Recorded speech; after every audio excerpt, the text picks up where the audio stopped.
L'Élysée a publié aujourd'hui la photo officielle du président de la République. Alors dans le détail, on va la voir cette photo, une horloge, on la voit à droite, dont il veut être le maître des horloges. Du Gide et du Stendhal aux éditions de la Pléiade, c'est juste en dessous. Les mémoires de guerre du général de Gaulle, c'est sur la gauche, ouverte évidemment, des mains agrippées au bureau, comme pour dire finalement, je tiendrai bon. Cette photo va finir dans tous les bâtiments publics. Qu'est-ce qu'elle vous inspire ?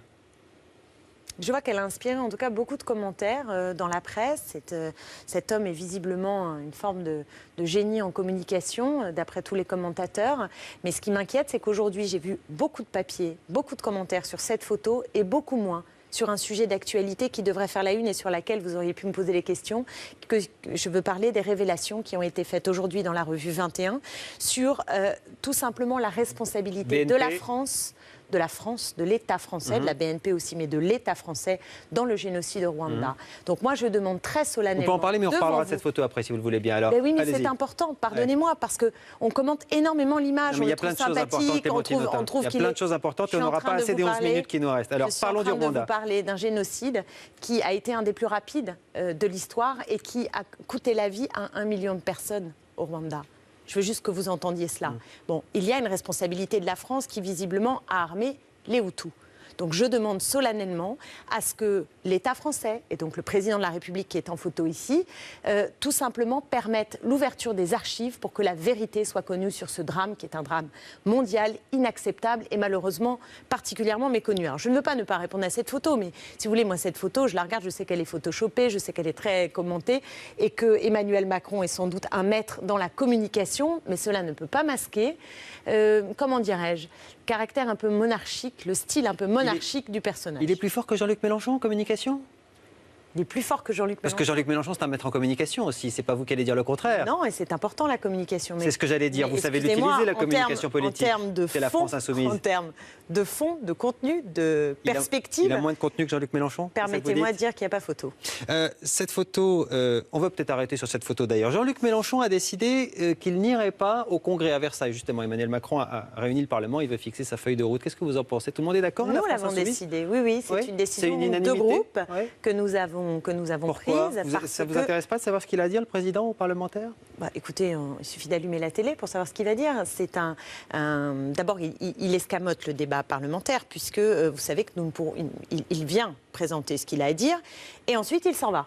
Donc nous pouvons nous exprimer, mais le président de la République ne nous écoute pas. Or, le lendemain, bien sûr, mais le lendemain, le Premier ministre, bien sûr, je vous confirme, nous sommes pour une nouvelle République, pour une 6e République. Donc effectivement, cette constitution, cette façon démocratique de fonctionner ne nous convient pas. Mais je constate que Emmanuel Macron se moule dans les pires travers de la 5e. Mais vraiment.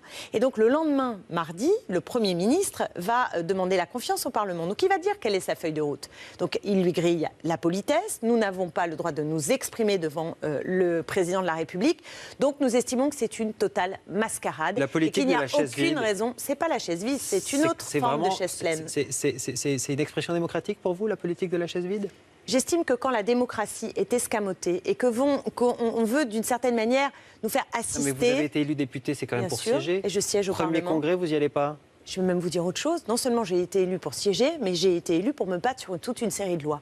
Lundi à 17h, nous devons déposer les amendements concernant le projet de loi sur les ordonnances sur la casse du droit du travail. Et bien voilà, moi je serai au travail avec mes collègues parce que nous avons à déposer ces amendements. Et celui qui escamote le débat parlementaire, c'est précisément ce gouvernement et cette majorité. Vous avez vu le spectacle cette semaine? Vous avez vu le spectacle quand même. Vous y avez participé au spectacle, si on parle de spectacle. Mais qui a commencé le spectacle? Vous vous rendez ne pas pas compte? se lever, ne pas applaudir quand François de Rugy a été élu. Mais nous ne sommes pas élus pour soutenir la majorité présidentielle. On ne respecte pas le protocole, on arrive sans cravate. C'est pas ça le spectacle? Alors excusez-moi, Je vous pose des questions. Nous avons un vrai avec désaccord. Vos mots à vous, avec Exactement, vos mots à vous. nous avons un vrai désaccord là-dessus. C'est pas du spectacle, ça. Non, la cravate. Quand on a la cravate à l'entrée mais qu'on l'enlève pour être à l'intérieur, c'est pas du spectacle. Ce que nous avons voulu dire avec cette cravate, d'abord, c'est nous entrons à l'Assemblée nationale, mais nous restons nous-mêmes. C'est la première chose. Et donc certains... Mais à l'extérieur, il a la cravate, Jean-Luc Mélenchon. Jean-Luc Mélenchon, mais d'autres, aussi. Il a été, à ce moment-là, solidaire de ceux qui ne la mettent pas. Donc il reste plus lui-même alors, à ce moment-là. Donc c'est bien du spectacle. Non. Écoutez-moi jusqu'au bout. Détendez-vous, vous allez voir, ça va bien se passer. Je suis très détendu, moi. J'essaie juste de comprendre. Vous avez la cravate, mais vous allez voir, vous allez mais ça ne me dérange pas, je peux aussi l'enlever. Donc la cravate, certains ne la mettent pas et n'ont pas envie de se déguiser. Ils ont été élus tels qu'ils sont et ils veulent rester et ne pas être, rester comme ils sont. Alors je sais bien qu'on nous explique que quand on licencie à bras raccourcis, qu'on casse le droit du travail, etc., c'est la modernité. Et quand on veut ne pas mettre une cravate à l'Assemblée nationale, ce serait dénier la démocratie. Je ne suis pas d'accord avec ça. Et il y a des combats qui ont été menés là-dessus et je suis bien placée parce que je suis une femme, une féministe, et que je peux vous dire que la première femme qui est entrée en pantalon à l'Assemblée nationale alors que c'était interdit, justement, elle a posé un acte qui était un acte fort de subversion des normes. Donc c'est de la subversion de ne pas mettre la cravate à l'Assemblée alors. C'est un questionnement sur les normes. Est-ce que c'est pas plutôt pour faire nationale. peuple, tout simplement? Voilà. Et c'est pas faire. Vous avez vu notre groupe? Vous avez vu qui est? Nous avons présenté à la présidence de l'Assemblée nationale une femme qui est aide-soignante, qui s'appelle Caroline Fiat.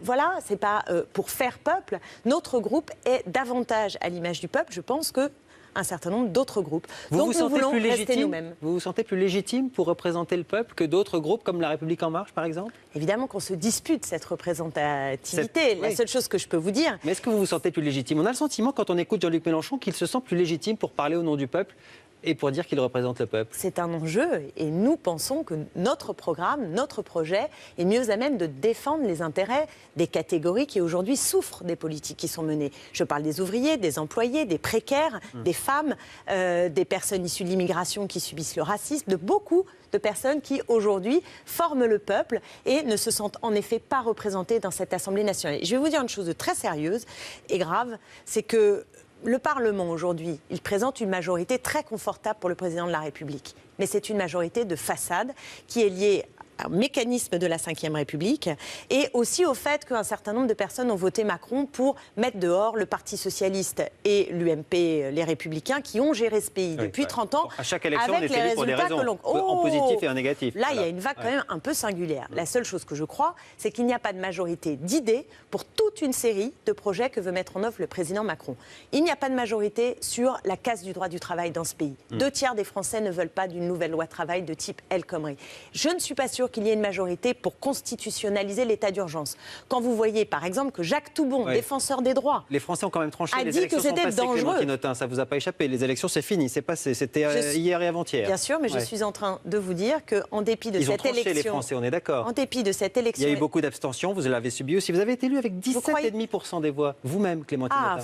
Vous parlez de 17,5% par rapport au des voix. suffrage. J'ai fait 37. Oui. Vous parlez quand de vous parlez de Macron, monsieur, vous parlez de légitimité populaire. Non, mais moi je ne parle pas au nom de Macron. Là, je m'adresse à Permettez-moi de répondre à Autain. cette question-là. Alors, à combien a été élu monsieur Macron si vous enlevez les Ayant abstentionnistes? Clémentine Autain en face de moi. 37,5% au premier tour. Donc ça fait effectivement 59,5% au deuxième tour. Vous, c'est 17,5%. Alors, à combien a été élu monsieur Macron? Vous, c'est 17,5%. Qu'est-ce que ça vous inspire? inspire? Vous ne me répondez pas sur monsieur Macron. Mais parce que je n'ai pas monsieur Macron en face de moi. Si je l'avais en face de moi, je lui poserais cette question-là. En attendant, c'est vous. Je suis en Alors, train de qu'est-ce que ça vous inspire? Être élu avec 17,5% des voix en parlant de légitimité, justement. Vous voulez qu'on parle de l'abstention? Record partout et en particulier dans les territoires populaires?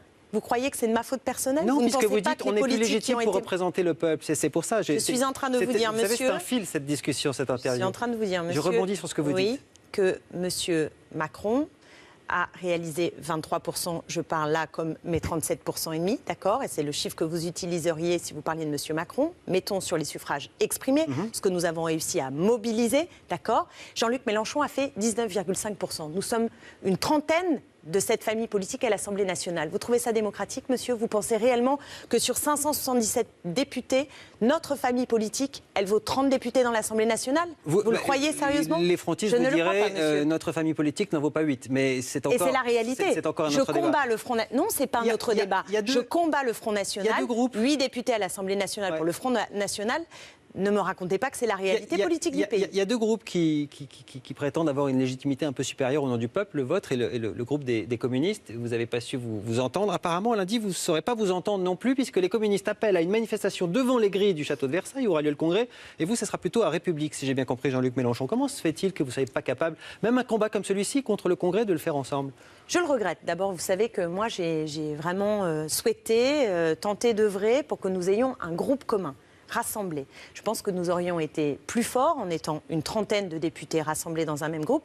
Ça n'a pas été possible, et ça n'a pas été possible notamment parce que André Chassaigne, le président du groupe communiste, n'a pas souhaité et a formé son groupe. Je vous parle de lundi maintenant. On en arrive à cette situation parce que du coup, il y a deux groupes. Cela ne nous empêchera pas de voter à, je ne sais pas, je ne vais pas annoncer de pourcentage, mais enfin, globalement, nous voterons à peu près la même chose. Et dans les initiatives, ne vous inquiétez pas que nous nous retrouverons. Alors pour lundi, on va avoir des discussions.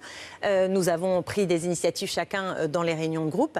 Mais ne vous inquiétez pas que face à Emmanuel Macron, nous ferons front commun. Et je pense même qu'il y aura encore de nouvelles personnes qui seront à nos côtés, nombreuses, et d'autres forces, sensibilités, courants politiques, pour tout simplement tenir tête à ce gouvernement qui entend mener une politique qui, je vous assure, ne sera que le prolongement de ce qui a été fait depuis 30-40 ans. Le 14 juillet, Donald Trump sera donc présent sur les Champs-Élysées pour le défilé. Jean-Luc Mélenchon a dit qu'il n'est pas le bienvenu.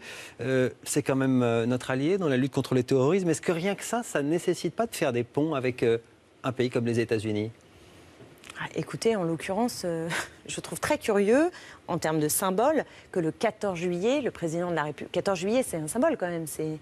Dans notre pays, c'est la fête nationale, c'est un ancrage de ce qu'est notre pays, des droits de l'homme, de la Révolution française. Il ne respecte pas les droits de l'homme, Donald Trump ? Vous trouvez qu'il respecte ? Vous avez vu ce qu'il vient d'annoncer ? C'est un président démocratiquement élu ? Non, c'est un président. Alors, sur la démocratie, il y aurait quand même beaucoup à dire. Hein.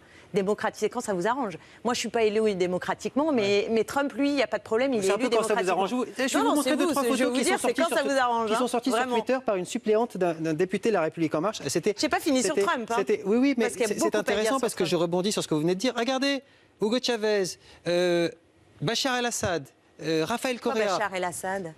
Qu'est-ce que vous racontez ? Si, regardez, c'est Jean-Luc Mélenchon avec Bachar el-Assad au milieu là. Alors vous me faites rire, je vais vous dire pourquoi. C'est que vous êtes en train de trier les bonnes démocraties des mauvaises. Vous nous dites quand ça vous arrange, Trump est un démocrate alors qu'il n'en est pas forcément un. Je dis simplement qu'on a des relations avec les États et que c'est comme ça et que parfois même on met des cravates d'ailleurs pour avoir des relations avec les États. Mais Jean-Luc Mélenchon met une cravate, il n'y a pas de problème, il va continuer à la mettre. Non, je vous parlais, regardez, tous ces hommes-là. Mais il y a des photos que vous montrez et des photos, je ne sais pas les circonstances de tout, avec Hugo Chavez, je vois bien, mais pour ce qui concerne les relations avec, par exemple, l'Arabie Saoudite, le Qatar, le monde journalistique a été particulièrement silencieux. Et pourquoi vous ne répondez pas là-dessus ? Mais parce que je ne sais pas quelle photo vous montrez, je ne la connais pas. Mais non, mais vous dites on ne peut pas recevoir Trump parce que ce n'est pas un monsieur bien. Mais ce n'est pas un chef d'État, Jean-Luc Mélenchon. Mais non, mais là, en l'occurrence, il était ministre quand il était avec Hafez el-Assad. De quoi vous me parlez ? Simplement, ce que je suis en train de vous dire, c'est que je ne sais pas de quoi vous me parlez par rapport à Jean-Luc Mélenchon. On est en train de parler des liens avec les États qui peuvent être nos alliés dans certains combats. Et je parlais du terrorisme avec M. Trump, par exemple. Mais je ne sais pas si nous avons la même vision, enfin pour le dire avec euphémisme, avec M. Trump dans ce doit être le combat contre le terrorisme. Monsieur Trump, qu'est-ce qu'il fait là aujourd'hui ? Il a expliqué qu'il y avait toute une série de ressortissants de pays du Yémen, etc., qui n'auraient plus le droit de venir, ou en tout cas avec des conditions beaucoup plus dures. L'Arabie Saoudite ne fait pas partie des pays où il a décidé de rendre plus difficile l'accès. Pourquoi ? Personne n'est parfait. Ce que je voulais dire, c'est que les États doivent avoir des relations entre eux. Et apparemment, même Jean-Luc Mélenchon est conscient puisqu'il l'a fait toute sa carrière. Monsieur, je suis en train de vous parler d'une symbolique sur le 14 juillet. Cet homme est un homme dangereux, climato-sceptique, dangereux pour les libertés publiques. Je ne crois pas que le symbole envoyé par le président de la République, une chose est de discuter avec Donald Trump, une autre chose est de lui offrir